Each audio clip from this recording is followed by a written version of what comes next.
Hi everyone, it's Tarnished Treasures, and today I'm making cream of crab soup. I've already shared a similar recipe a few years ago on this channel, and I will link that down below.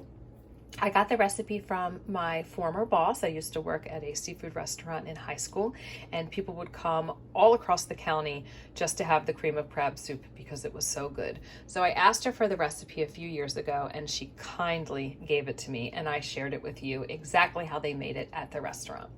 So last year I changed it just a bit. It still tasted wonderful. So I'm going to make the new version today and share that with you. And if you'd like to see how I've changed it, then you can watch the older video as well.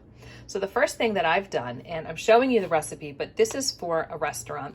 I am only making half of the quantity. So I've put 3 cans of cream of celery soup in this saucepan.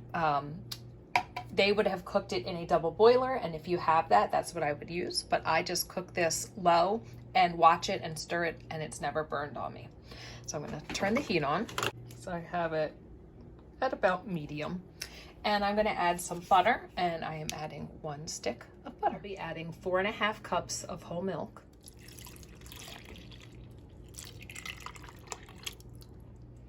Next, I'm adding 3/4 of a cup of heavy cream. And at the restaurant, we just put everything in and let it warm up.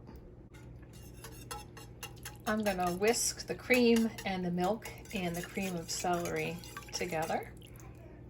So I'm gonna put in some black pepper. If you don't like the look of that, then you might do white pepper. It's 1 pound of jumbo lump crab meat. And you just want to go through it to make sure there are no shells, but usually there isn't when you have jumbo lump. Because I'm just slowly bringing it up to temperature, I'm just doing a little lump one at a time, but it won't take me very long.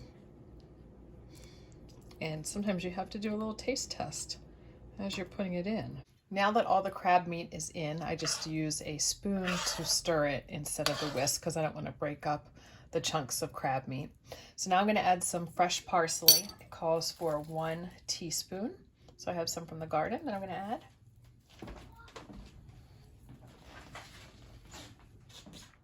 That's pretty much it for the ingredients, and it definitely changes its flavor the longer it cooks together, but just make sure that you are stirring it and watching it or have it on that double boiler. So all I would do if you don't like to add alcohol to your food is just salt it to taste and you're ready to go. All the ingredients were already cooked, but I actually like to add a little sherry. We never did sherry at the restaurant. If people asked for it, we would just give them a little cruet of it. But I added sherry last year and I really enjoyed it. And the sherry that we can buy at the grocery store has to have salt in it. So this gives it the sherry and the salt all at once.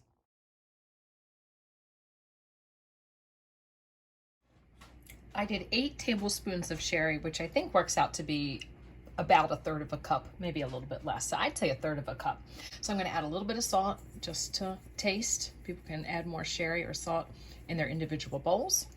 And that is the cream of crab soup.